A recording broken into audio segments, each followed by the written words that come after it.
Ladies and gentlemen, welcome back to the last panel session of today, titled Leveraging Innovation for Digital Transformation and Sustainable Society.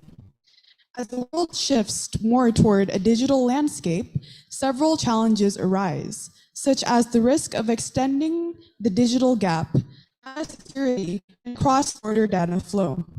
Where gray areas persist, facilitated discussion is needed.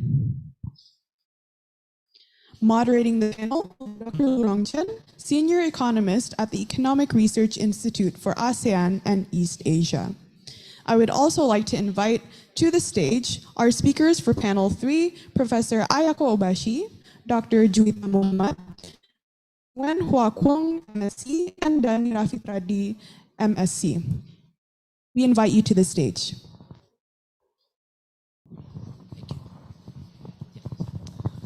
Excellencies, ladies and gentlemen, thank you very much to join the session to discuss about leveraging innovation for digital transformation and substantial society.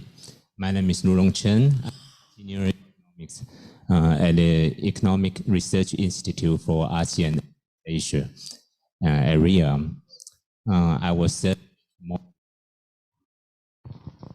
I will serve as the moderator of this session. So as we all know, digital technology has been one of the major driving forces of growth and development in the 21st century. ASEAN and Japan should and could work together to harness opportunity induced by digitalization. So in this session, we are going to have discussion from 3 aspects. First one is about the risk. In order to mitigate the potential risk of extending the gap,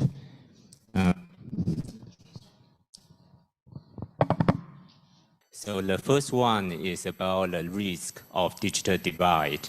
So in order to mitigate the potential risk of extending the digital gap due to the greater reliance on digital technology, what measures do we need for ASEAN and Japan to take to close this gap, particularly for vulnerable groups and micro and small size business? So this is the first question.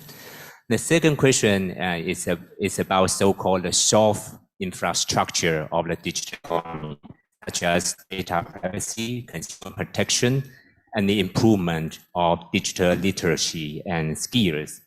And in this regard, we want to see how ASEAN and Japan cooperation can help increase the digital capacity of the society. The third one is about the free flow of data with trust, which is crucial for the innovation for digital transformation. So from Japan and ASEAN's perspective, what we were going to discuss, what are the main obstacles that prevent free flow of data, how ASEAN cooperation can help increase the interoperability of countries' regulation and facilitate cross-border data flows. So today we are honored to have 4 very distinguished speakers to join us and to share with their observation and insights on these issues. So if you will allow me, I would suggest that we invite each of them to spend about 10 minutes to kind of provide a general speech on one of these issues or all of these issues. And at the end, we will open up the floor for more questions and comments from the floor.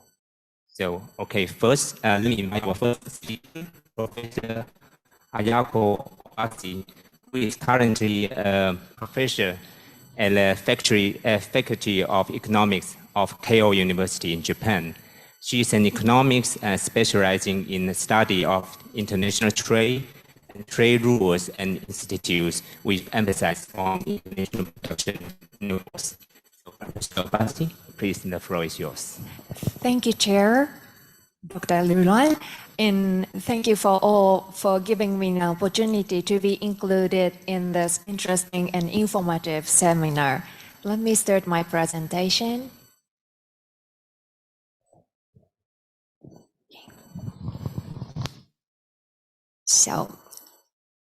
Okay, let me start. So digital technologies have become more vital in our economy. In terms of the COVID-19 pandemic, we've realized the important role of digital technology and digital connectivity. That is what is keeping people, businesses, and governments connected, interacted, and cooperating with each other. Okay. As many empirical studies so far show, better digital connectivity is an essential driver for economic prosperity. A better digital connectivity lowers transaction costs and communication costs, which increases the economic efficiency gains, improve productivity, and expanding our access to a wide range of economic or business opportunities. Despite the important and increasingly important role of digital connectivity in our economy, about a half of the population involved, or 40% of the population in the Asian Pacific, is still without even internet access, with the vast majority of the unconnected disproportionately concentrated in the vulnerable segments of our society. First of all, less developed economies are left behind advanced economies. In addition to that, within a country, the unconnected segments are disproportionately concentrated in the low-income population, rural or remote areas, smaller sized firms, and in the female population within the country. Okay.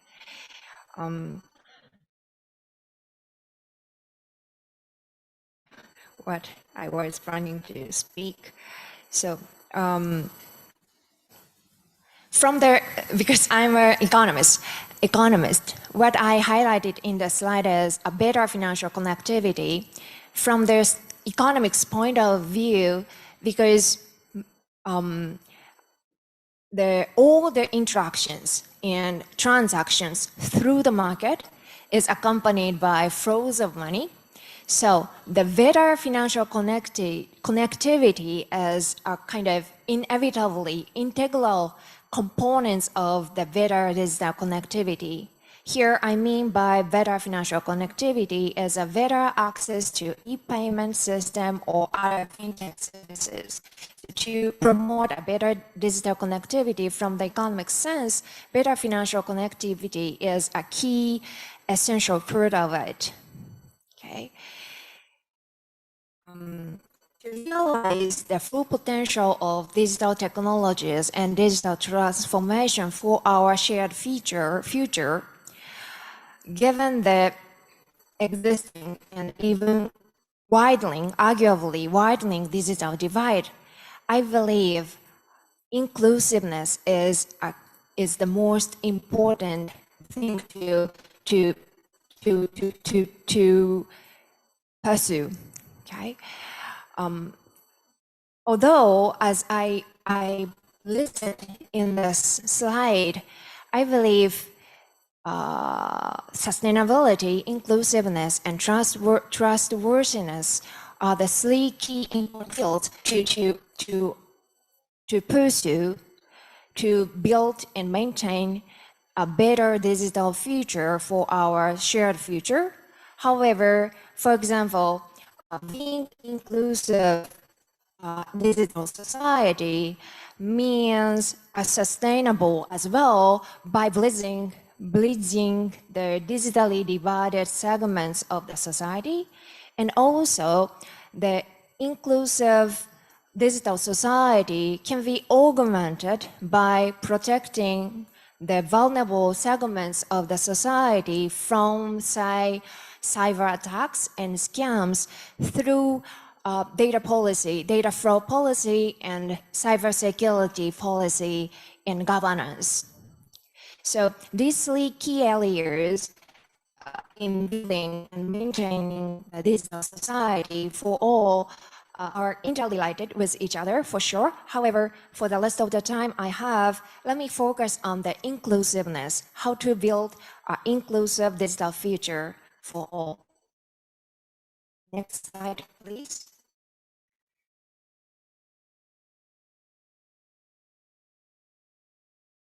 So, pursuing an inclusive digital society for all, or closing the existing and even widening digital divide, one of the most challenges to overcome is, as I highlighted in the middle of this current slide, underdeveloped digital infrastructure. Although infrastructure investment is really a key feature for an inclusive digital future, investor tech, leading companies, and entrepreneurs are often complained about the underdeveloped digital infrastructure in the left behind, less developed countries and in rural areas. For example, investment in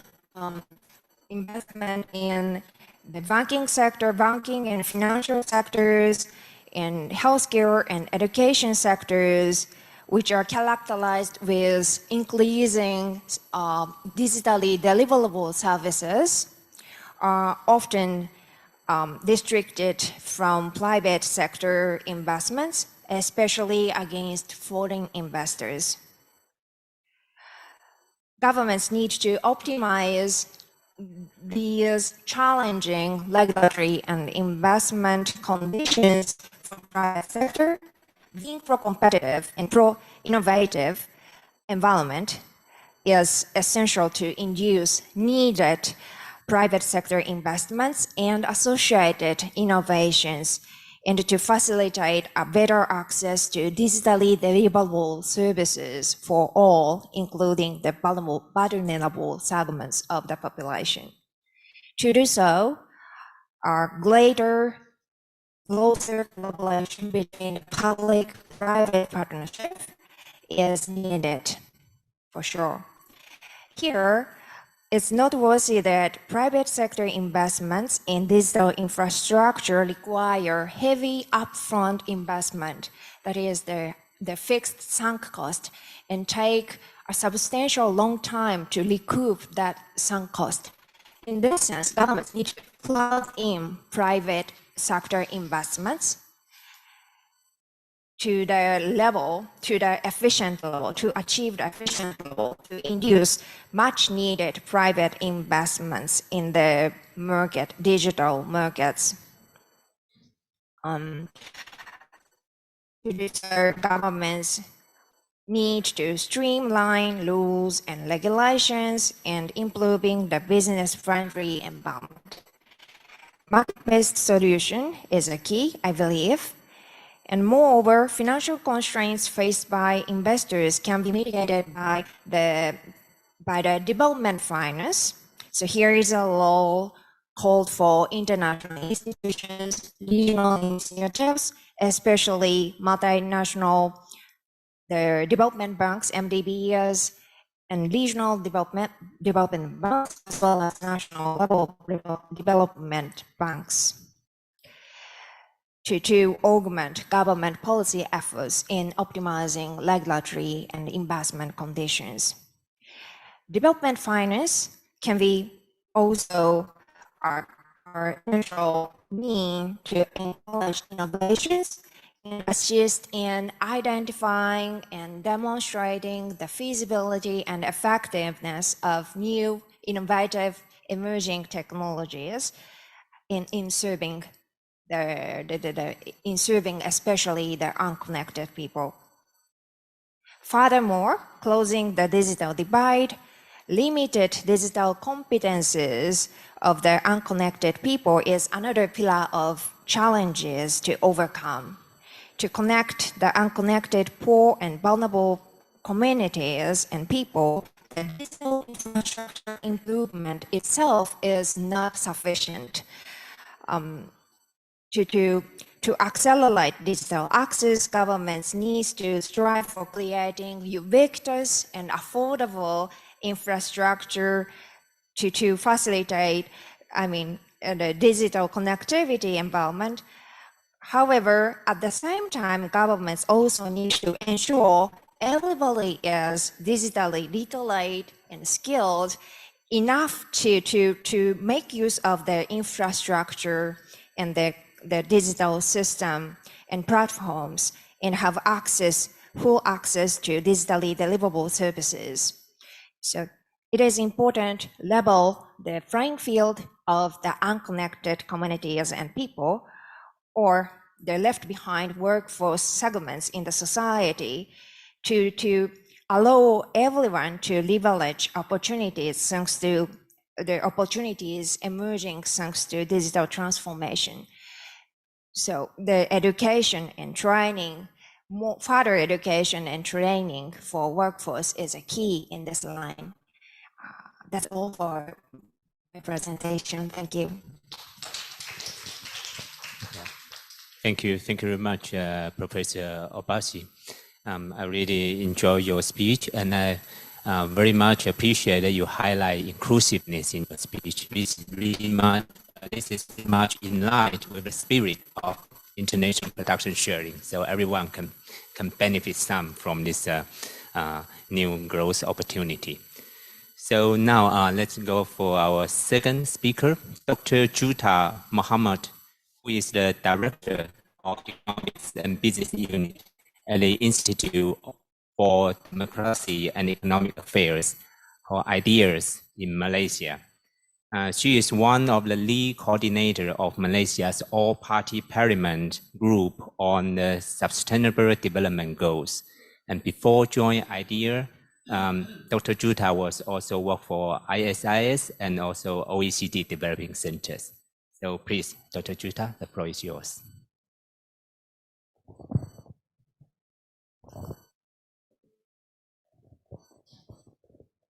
Oh yeah, I see. Sorry. Okay, sorry.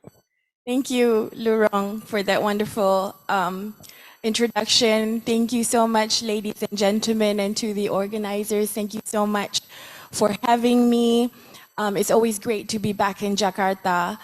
I got overexcited. I have 26 slides, but I will jump a few slides and I will keep to the 10-minute mark, and Lurong can just cut me off if he needs to.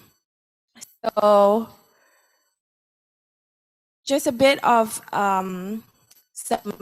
structure for this presentation.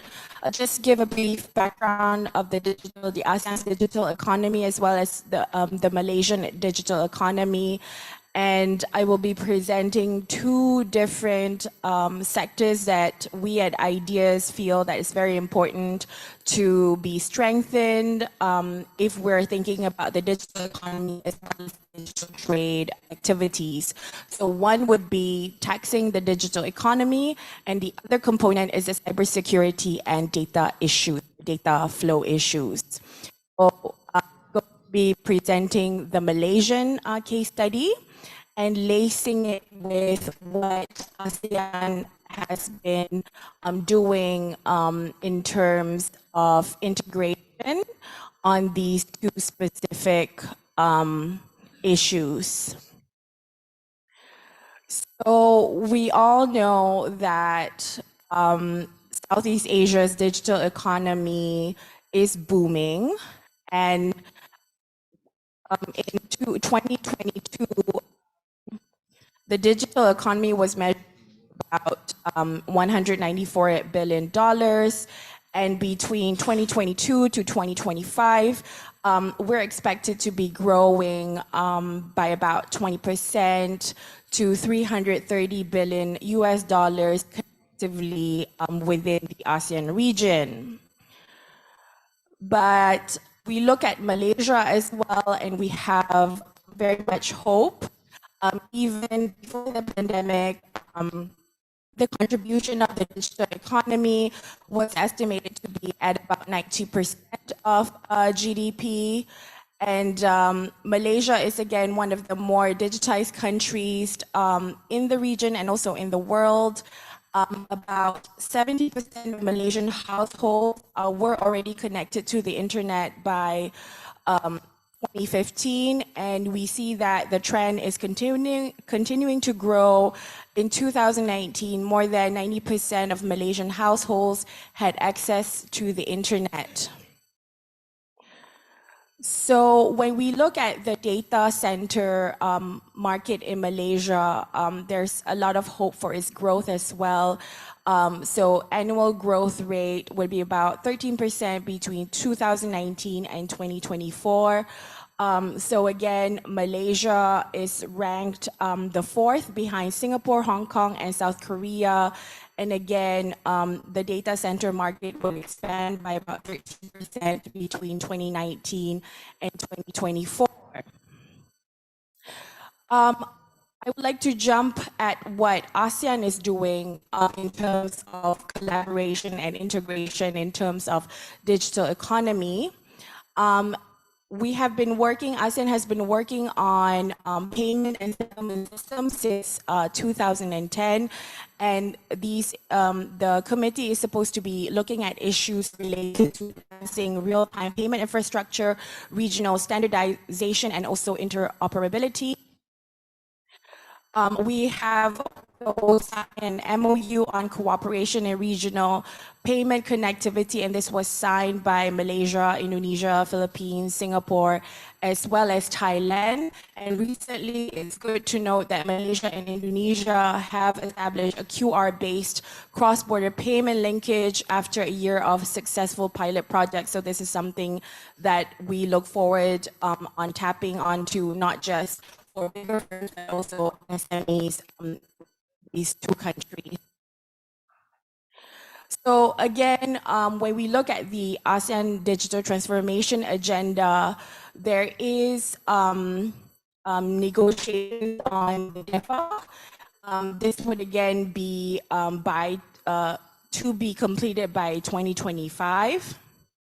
So there are a lot of things happening, and even with the ASEAN Digital Master Plan by 2025, we do have certain thresholds and goals.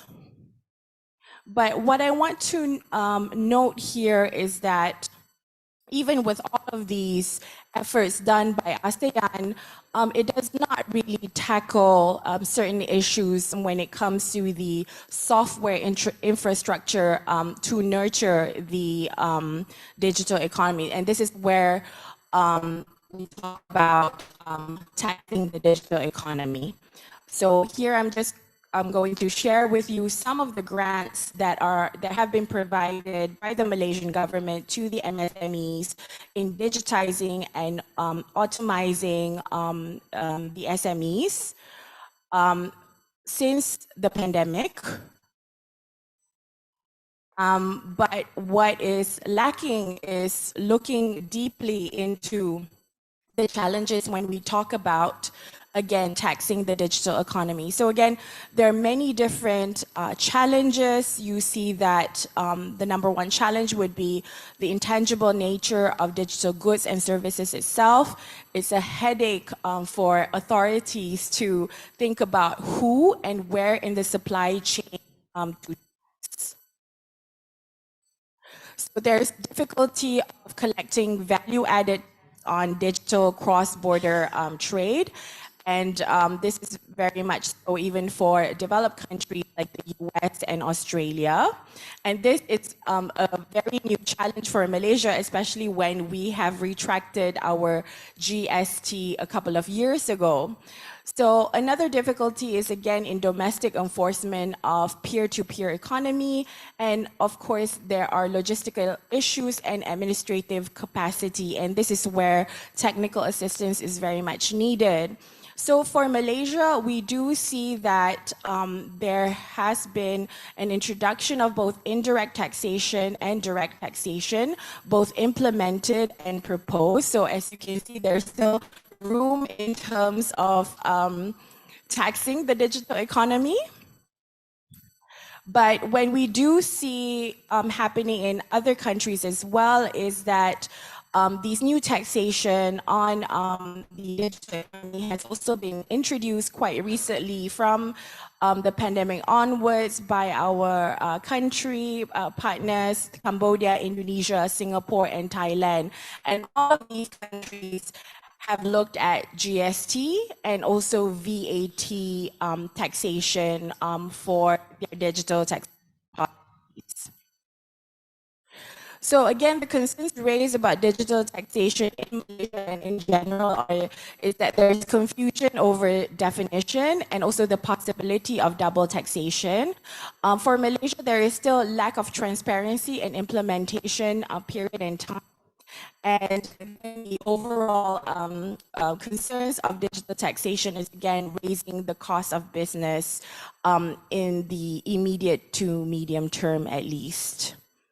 So, and again, another thing that we should be thinking of is that to attract the eyes in the e-commerce, fintech, ICT sectors, we as a developing nation can no longer be using its tax incentives to attract those specific for FDIs. And this is because, again, there are ongoing international commitments that would thwart or that would counter that attractiveness. For example, here we do see what was mentioned before, the BEPS will be implemented as early as this year or next year. So again, another component to be aware of is cybersecurity and data localization and data transfer policies. And here in ASEAN, we do see that there are several strategies of cooperation being introduced. There's this ASEAN Regional Computer Emergency Response Team as well. So, and it is quite, I think it's quite active, but I think in Malaysia specifically, the challenge is here on harmonizing existing policies, looking at the ICT sector specifically. There needs to be more safeguards on cybersecurity issues. And this goes back to our cyber incidences, which has been increasing since up to 2021.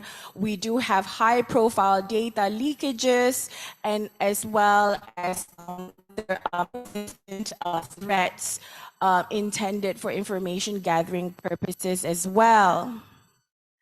So I'm not going to go over our Personal Data Protection Act, but countries will have different classification of data.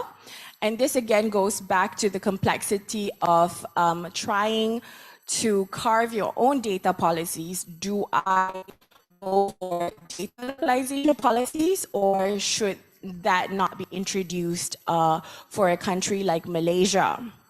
So again, this goes back to the data classification of the government itself. This may be different for different ASEAN countries. So here again, we have a challenge when it comes to harmonization of data governance. We see that the SME is very much the bigger portion of the establishments in Malaysia, and they may not have capacity and capability to adopt data management and cybersecurity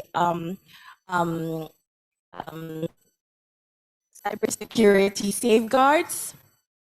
We also need to update our PDPA because this is very much not aligned with our CPTPP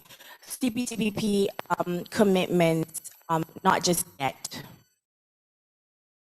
So again, for Malaysia, there's an absence of data breach notification requirements.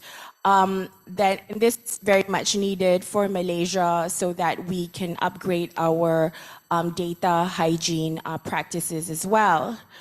So coming to the policy recommendations, it goes back to technical assistance and capacity building. We need to have capacity building and creating a sustainable digital taxation framework for all of the countries within ASEAN. We also need to develop and standardize efforts for cybersecurity. Other than that, we also need, when we think about embarking on digital economic partnerships, we really need to think back about the rules and the commitments that will strengthen the digital economy as a whole in medium to long term.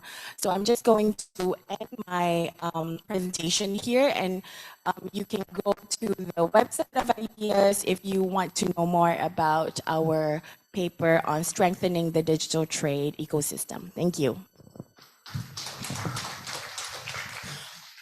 Yeah, thank you very much, Dr. Juita, for sharing your views.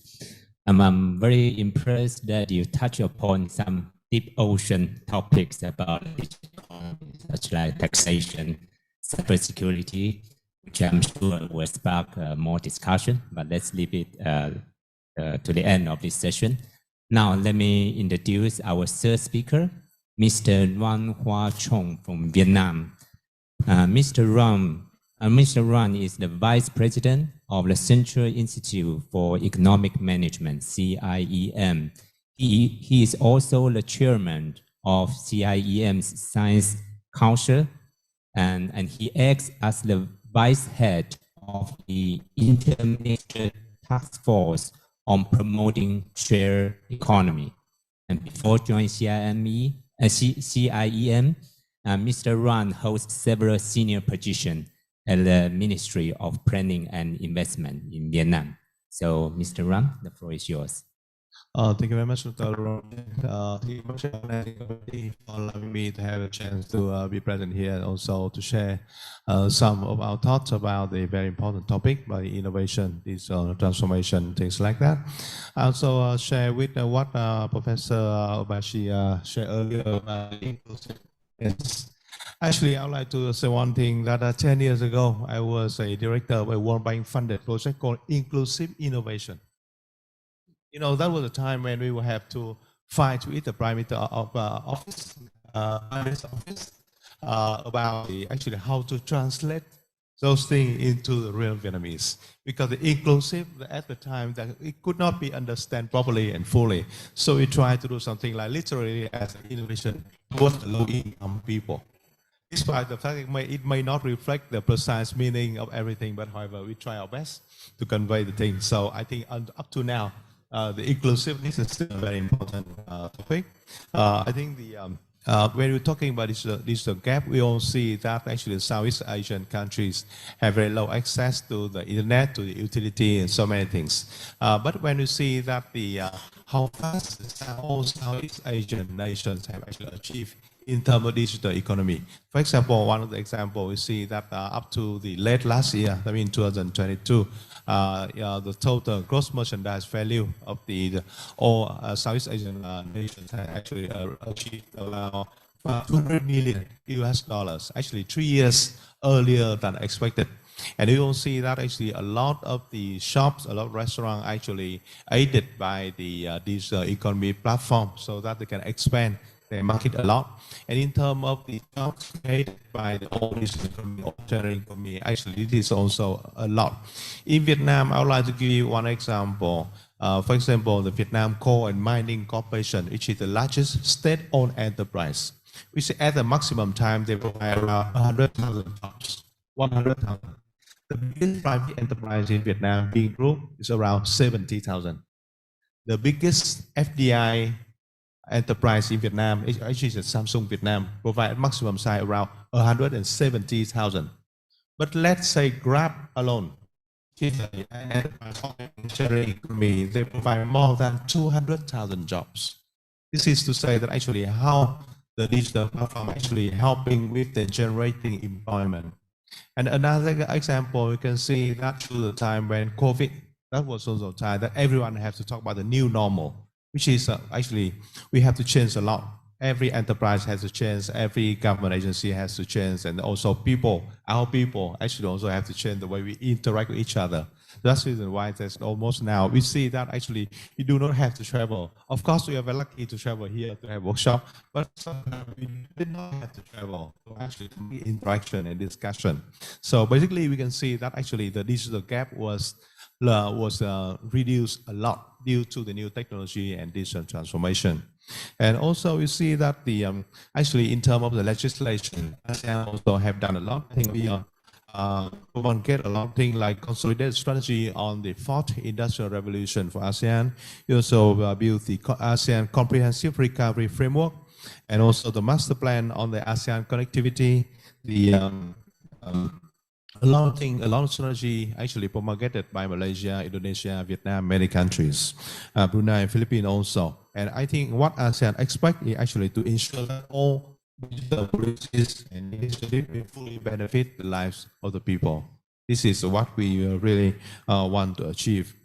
And the second thing, the second bullet line that we mentioned in this session is that how we talk about the consumer data protection. I think this is also something very important in terms of the legally speaking, ASEAN has done a lot. We have provided the framework on digital data governance. We provide the regional competent emergency response team, the cybersecurity resilience and information platform, and Go Digital ASEAN initiative. This is also the same thing. Japan also provide a lot with the data protection law, the icon protection on personal information, and also I think Japan became the first country to earn an adequacy decision from European Commission. So I think this have been serving as a very good foundation for ASEAN country to help with the other developed country to internal data protection. And I think and the same thing for Japan has given the it's very advanced country in terms of the approaching and leading OECD standard. So I'm sure that this is the thing that actually Japan and ASEAN can do together to benefit for the mutual benefit. The last part regarding data flow on the cross-border, we all see that this is also have a lot of barriers in terms, for example, the data protection privacy. We all see that despite the fact that for sharing economy and for other, how much benefit it can bring, it is also equivalent to how much risk it can bring once the security is breached, once the data, the protection cannot be well done. And also you see that the cybersecurity now is also very, very hot topic, and this is really the top attention from the big corporation. And I think even at a lower level, even with you are talking about the misuse of the data by the agency who have actually access to the data can also lead to a very serious consequences. And also in terms of everyone's talking about big data, but what happens if we have asymmetric difficulty in exploiting the big data? Some may can be good technology, can use the big data very good, but the other may misuse it, so may lead to a consequence as well. And you all know that the fact that we're talking about a group of nations like ASEAN, but we also actually, for any reason, we have also different perception in terms of all the needs of this one. There's something we share in common, but there's also something we may interpret or we may apply with a different modality. So this is something that we need to reach a common perception about these issues. So there are a lot of actions need to be done in terms of the trying to improve the cross-border data flow, including commitment at the top level, from the government level, from the working group level. We need to have some sort of level, a working group to have a very good response and timing response in terms of addressing the regional problems. We also need to share the viewpoint and also as some sort of like joint actions to fight again in the area of the cybersecurity. And also I think maybe this is something that we need to have a regular dialogues for both the government, for both the private sector and also the public-private partnership, to make sure that all the problems be identified and all the benefits will be solved for the mutual of the benefit of all the government and all the people.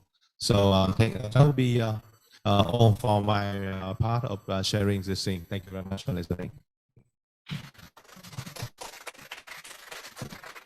Thank you very much, Mr. Ron. I think it's always good to learn from the country insights, and I can see your speech very comprehensive, covered many aspects of digital economy. Really appreciate it. So now let's go invite our fourth speakers from CSIS, Mr. Dante Rafitrandi. Mr. Rafitrandi received his master's degree in policy economics from the University of Illinois at Urbana-Champaign. And at CSIS, he has participated in a variety of research projects, such as the free trade areas in Indonesia, ASEAN Economic Community, logistic industries, and SME surveys. So I think Mr. Rafitrandi's special interest is in international economics, trade policy, and development issues. Mr. Dante, we would like to listen to you about your opinions, please. Thank you very much, Dr. Lurong. Very glad to be here. Thank you for having me for the committee, and it's also an honor to discuss this important topic with all of the distinguished panelists, also moderator. So can I have the next slide, please? Yeah. Okay, I'm just gonna start with from the title, because the title is quite heavy. So I'll just gonna break down some of the important piece of innovation, and also its importance to the digital economy as well. Well, in the left graph, I think we can see the Global Innovation Index by World Intellectual Property Organization in 2020. In ASEAN, I think there is a wide gap in terms of innovation. And you can see that Japan probably somewhere up there as the leading innovator, of course, along with Singapore, probably the other G7 countries.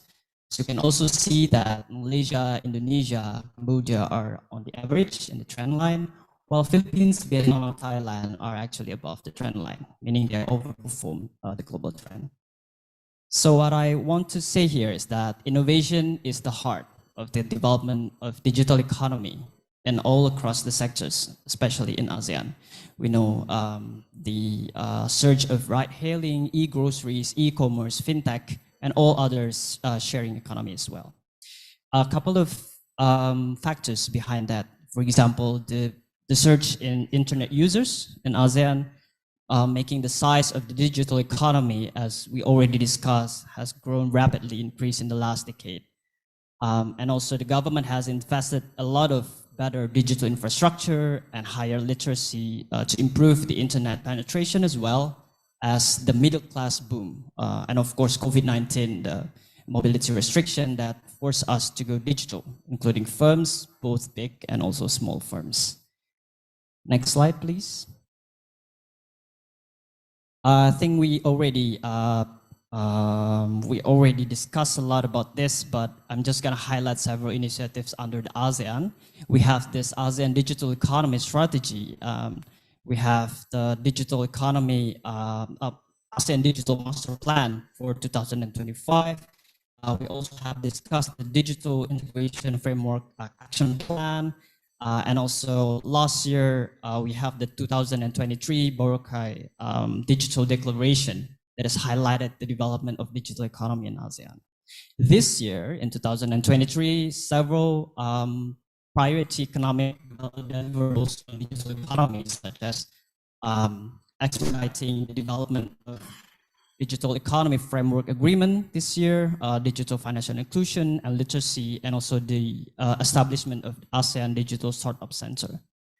And we probably also can acknowledge several ongoing cooperation between ASEAN and Japan in digital economy. For example, several years ago, we have the ASEAN-Japan Economic Resilience Action Plan that actually support the digital transformation in ASEAN, and also regarding the cybersecurity as well. Next slide, please.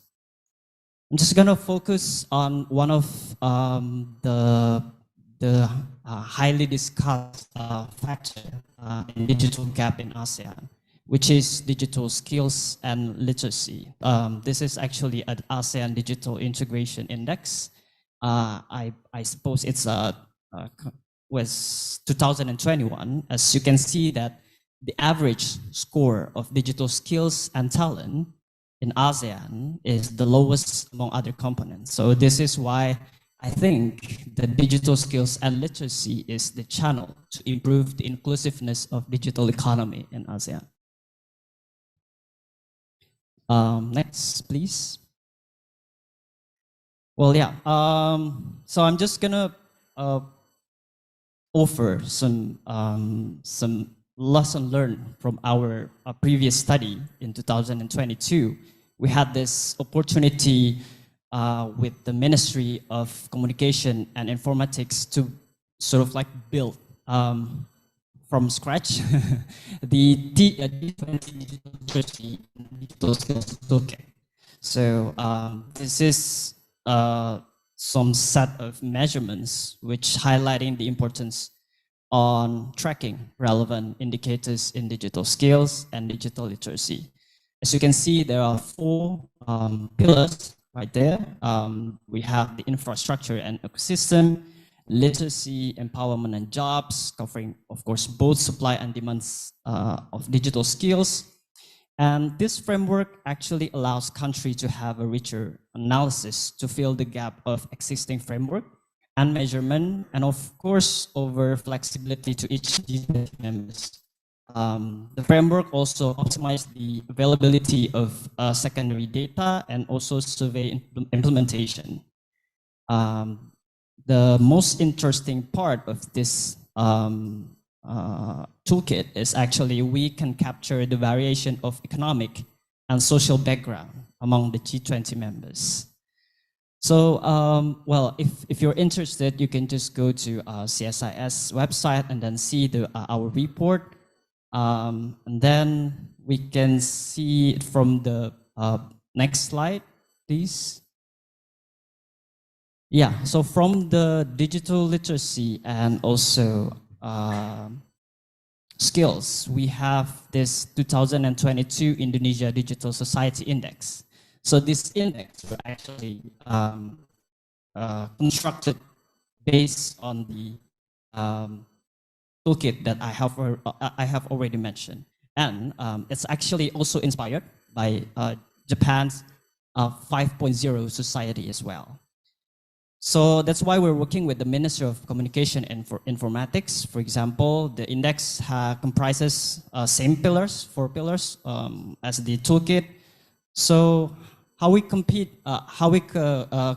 the index? So we conducted a survey in 24 provinces all around Indonesia, and collecting 16,000 individuals and almost 10,000 firms as respondents. And hopefully this index can actually give sort of like a starting point for the government, both not only central government, but also district and local government, to measure, map, and track the development of the digital economy, in particular in regarding to skills and literacy. Our objective is actually to make the policymakers to come up with relevant policy and specifically targeted to vulnerable and also disadvantaged group. And if you can see from the graphs, actually there are 4 pillars. And if you can look, the second pillar, which is the empowerment, the third pillar, actually the empowerment pillar is actually the lowest score. It means that most of the Indonesian people have not really used the internet or digital economy in the more productive way. They have good literacy, they have good infrastructure, but they haven't turned the knowledge of digital economy and also the infrastructure into something more productive.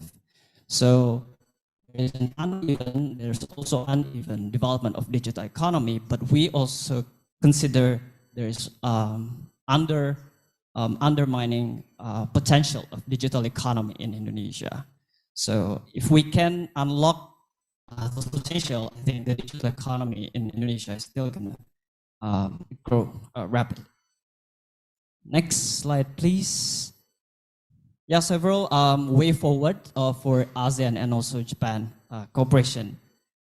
First and foremost, regarding the digital skills and literacy, probably we can work on the economic cooperation chapter in free trade agreements, for example, RCEP, and then, of course, the public and private partnership to collaborate more in terms of digital skills and literacy programs to help bridging the digital gap in Indonesia and also ASEAN. This also include, for example, community empowerment, working with the local communities as well. And next one is how the government can have inclusive design and universal access of digital public services. And I think the last but not least, which already we have discussed, regarding the policy framework and regulation, because I think this is very important with a lack of trust, and we have sort of like no global playbook to guide policymakers and regulators. Therefore, there's a higher number of unilateral state action, for example, in the digital domain, which remains uncoordinated.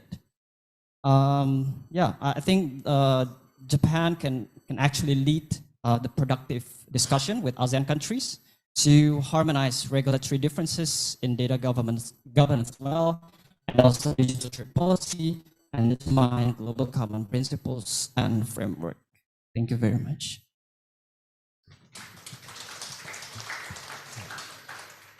Thank you very much, Mr. Dendi, for presenting your work on ASEAN Digital Index. And you have many issues that I'm very much agree on. For example, I totally agree that for digitalization, we should not only look at the digital penetration, but focus more on digital empowerment. That's really the crucial issue. So with this, I think we have all our speakers share their views and insights. And here we see all our speakers are holding very positive attitudes about the potential of ASEAN-Japan collaborations on leveraging innovation for digital transformation. This is very encouraging indeed. So now I think we have 20 minutes. So I would like to open up the floor for questions and comments. So please raise your hand. So 1, 2, 3, 4. Yeah, so please. Okay, thank you. My name is Tofail Hussain. I come from Pakistan and I'm a PhD student here in UIII, University of Islam International, Economics and Business. My question is from Professor Ayako Obashi. Sorry if I pronounce wrongly, I'm sorry. My question is, what specific policy and strategies are ASEAN and Japan going to implement to promote digital literacy and skill development among the marginalized communities, enabling them to fully participate in the digital economy? And I have one question more from the upper middle, like how can ASEAN and Japan foster public-private partnership and encourage the involvement of tech companies and startup to create innovative solution to promote digital inclusion and support the growth of micro and small medium enterprises in the region? Thank you.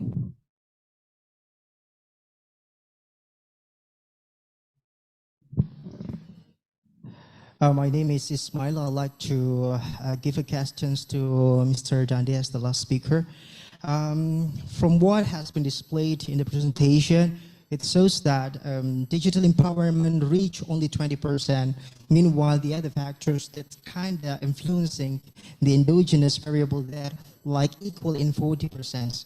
So the questions would be, what interests me is that how come the digital empowerment is like 20%, but it goes, like you highlighted before, it is unproductive way of spending time in digital. But meanwhile, compared to the job, it's like, it has like 40%. I didn't get any idea how it could relate, but jobs like somehow a symbol of productivity as well.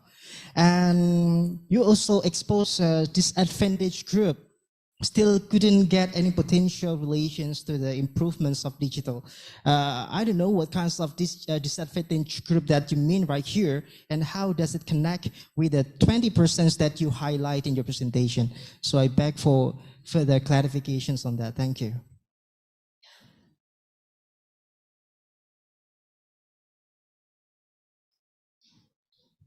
Hello, my name is Fahmi. So I have a question. It's open for all the panelists. First question is, how can the public and private sectors work together to promote innovation and sustainable digital transformation? How can this cooperation be improved in the future?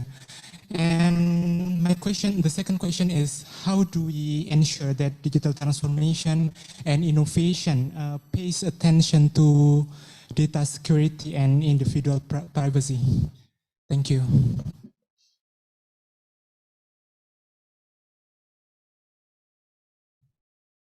I am Roberto Carniel, I'm scientific attaché at the Italian Embassy. I would like to know, more or less from the question, a general question for all of you, if you see a role and what role for cryptocurrencies and the blockchain technology in the integration of the economies or economic transactions in the ASEAN area. Thank you. Thank you very much for all the questions. I think we can have the first round answers. Mr. Dante, if you don't mind, from your side, I think I have technical questions for you first. Okay.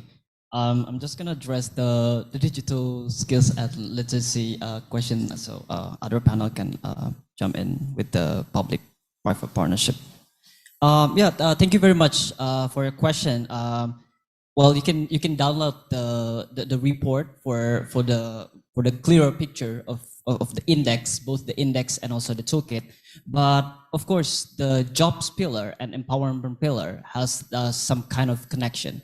But for the empowerment pillar, we only capture sort of like the informal sector. So everyone can actually do the survey. But for the jobs pillar, it's only for someone that actually have a formal jobs. So in another way, for example, in empowerment pillar, we ask, for example, people that actually out of schools, whether they actually still or have a business online or not. Whereas in the job pillar, we ask if an employer or the employee actually have had, for example, digital skills training, something like that. So that's the difference between the job pillar and also the empowerment pillar. That's also we also highlighted the importance of the empowerment pillar, because this is actually the heart of the inclusiveness that we're trying to show. Whether you have a formal or informal jobs, you can still contribute and have a productive way to utilize the digital economy. And so not only the formal sector that actually can grasp the advantage of the digital economy. So for the disadvantaged group of people, for example, we have this disaggregated data.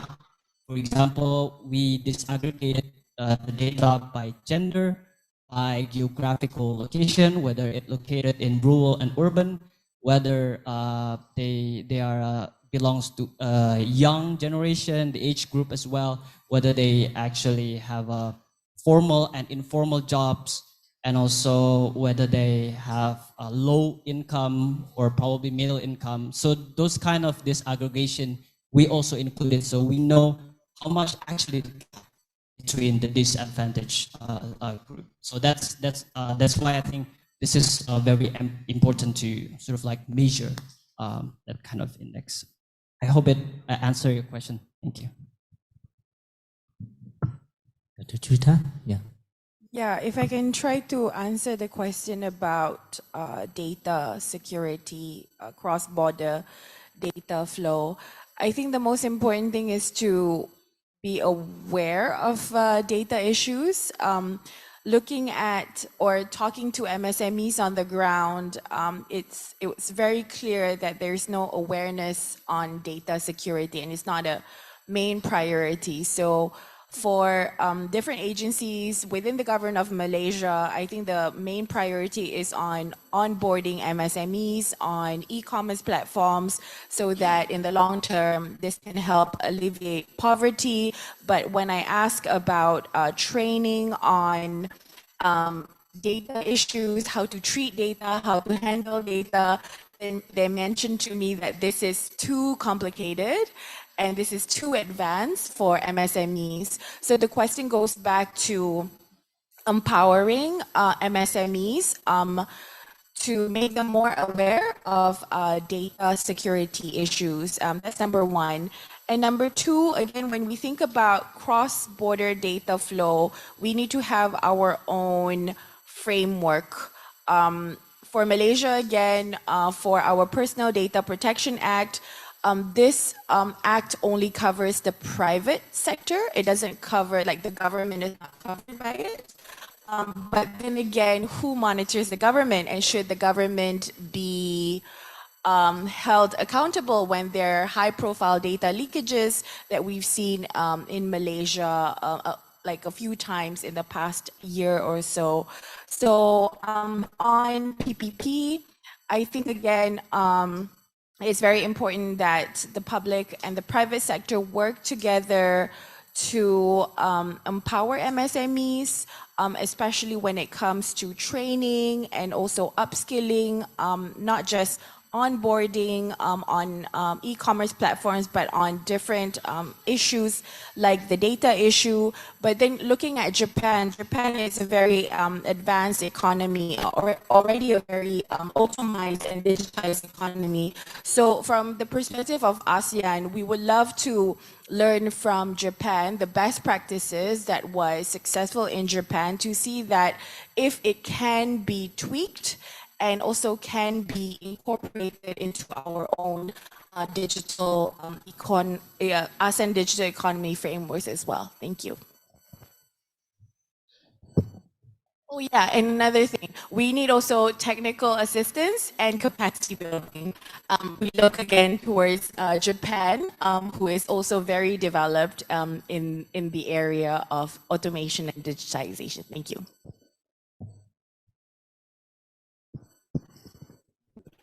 So as for the potential for Japan-ASEAN partnership, especially the private-public partnership, so as far as I know, there are many government G2G partnerships between Japan and ASEAN. For example, the Landi, as far as I remember, Landi mentioned about the Japan-ASEAN Cybersecurity Capacity Building Center located in Bangkok, which is funded by Japan-ASEAN Integration Fund, JAIF.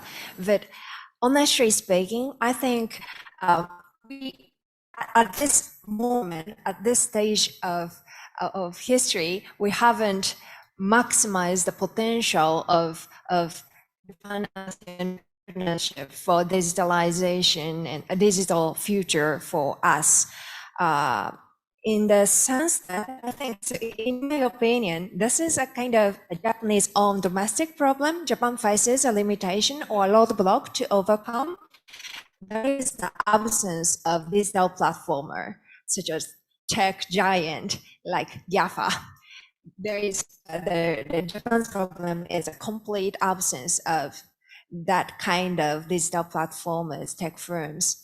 So to maximize the potential of public-private partnership in this region, especially Japan-ASEAN partnership, I think Japan itself also needs to transform, change for the regional future prosperity.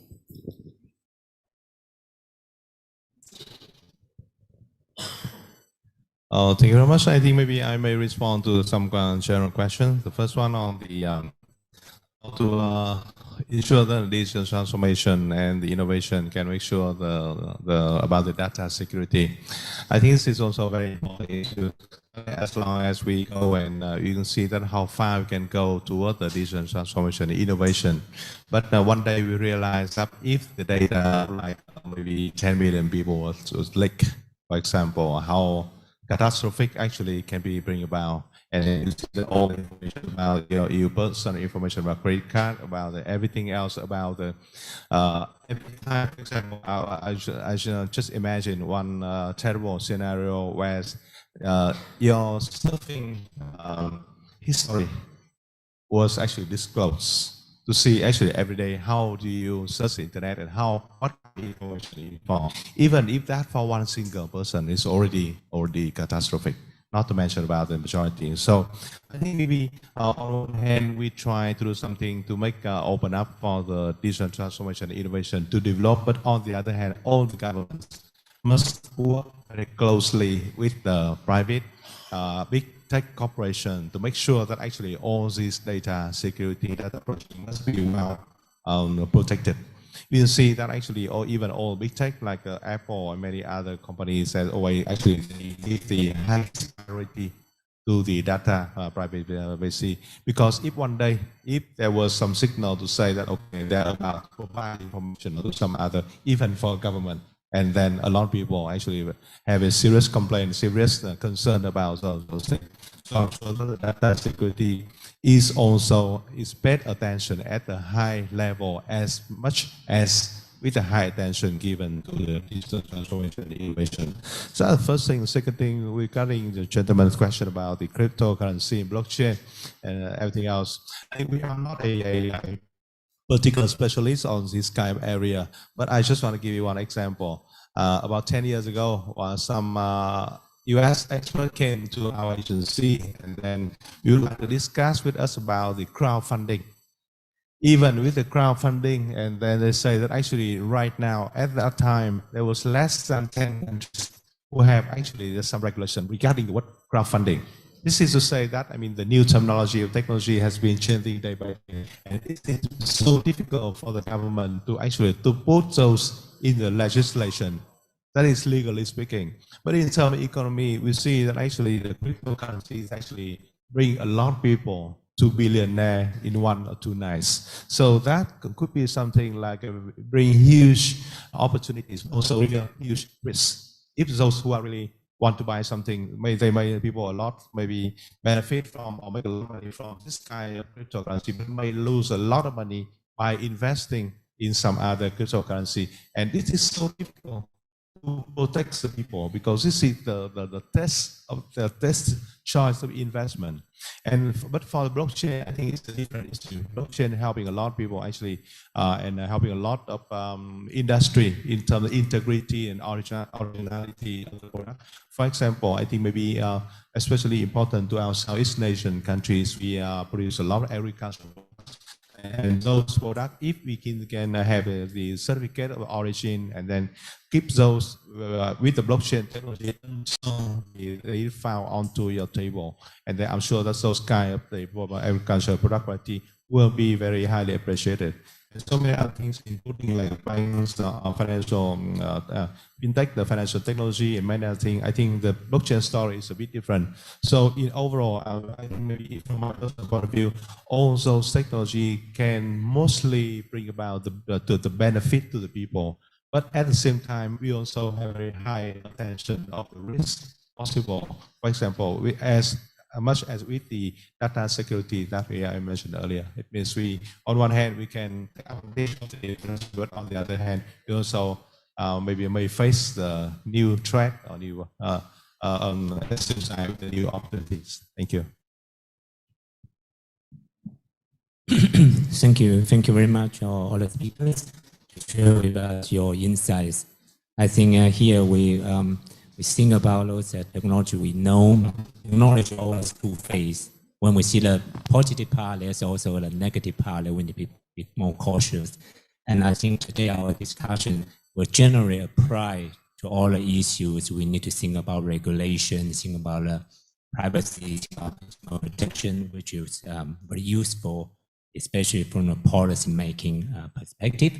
And also this will highlight the importance of public-private partnership, because technology is so complicated.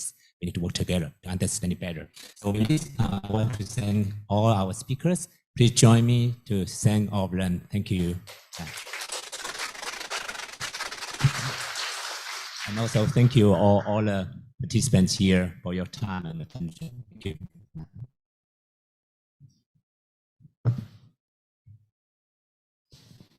Thank you for your panel session, for the very insightful discussion. I'd like to say, express our gratitude for Dr. Lurong Chen for moderating the session, and our speakers for today, Professor Ayako Obashi, Dr. Juita Mohamad, Nguyen Cuong, MSc, and Dandi Rafitrandi, MSc. Ladies and gentlemen, in the past day, we have engaged in discussion on the existing ties between ASEAN and Japan, as well as identifying challenges in advancing the ties. To present closing remarks for today's seminar, may I invite Pak Yose Rizal Damuri as the Executive Director of CSIS Indonesia.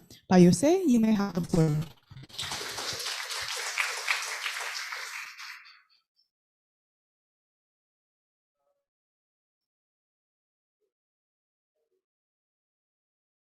I know it's already late in the afternoon, but so I will not take too much time.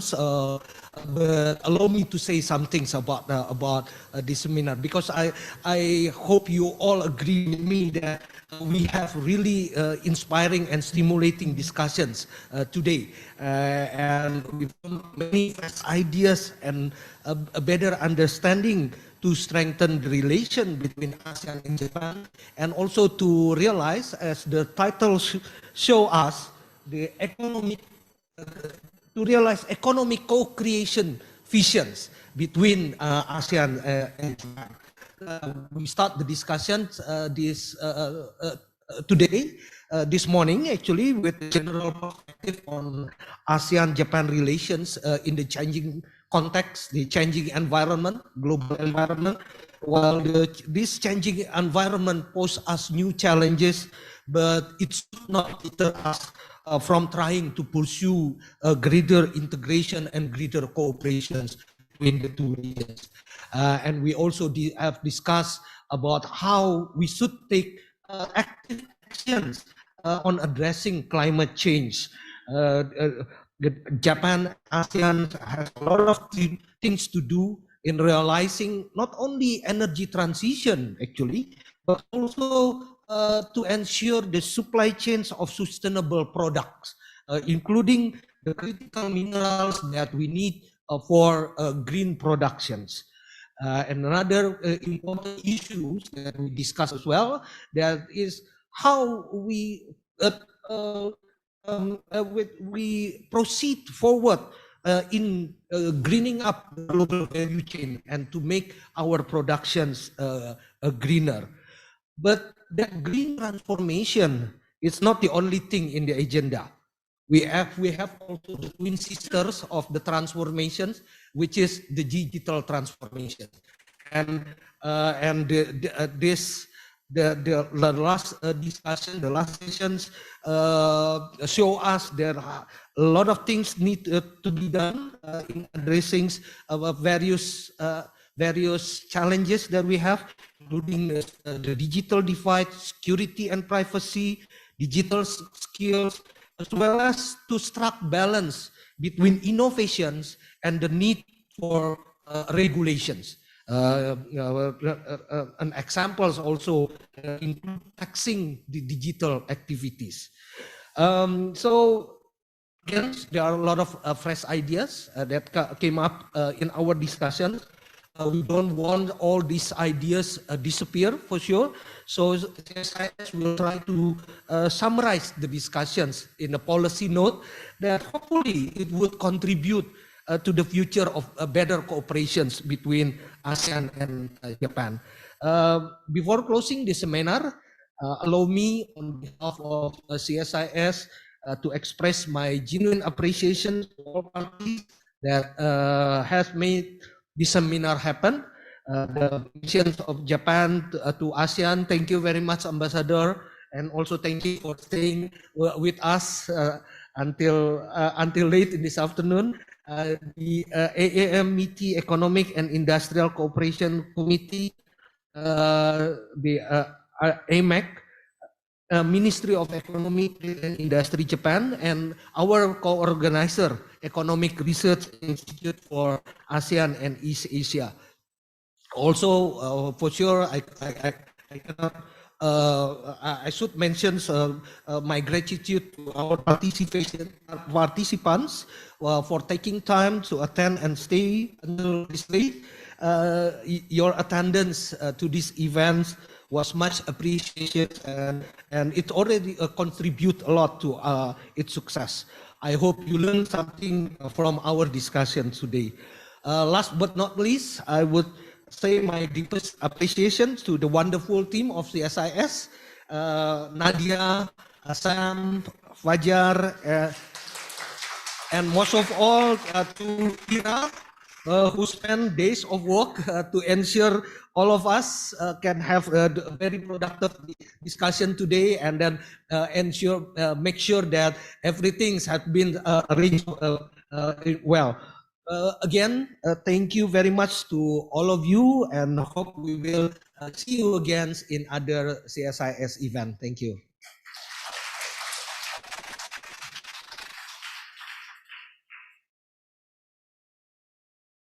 Thank you very much, Payote, for your concluding remarks. Ladies and gentlemen, that marks the end of the seminar Building on the ASEAN-Japan Golden Jubilee for a Shared Economic Future, reflecting views on the ASEAN-Japan Economic Co-Creation Vision. Thank you to each and every one of our panelists, moderators, participants, and organizers that have contributed to this event. We trust that all of you have benefited from the remarkable insight that has been shared with us this past day. We also apologize for all of the shortcomings in today's event. The seminar is hosted by the Center for Strategic and International Studies in cooperation with AEM METI Economic and Industrial Cooperation Committee and the Economic Research Institute for ASEAN and East Asia. See you in CSIS's next event. I'm Nadia Dalai, and until next time.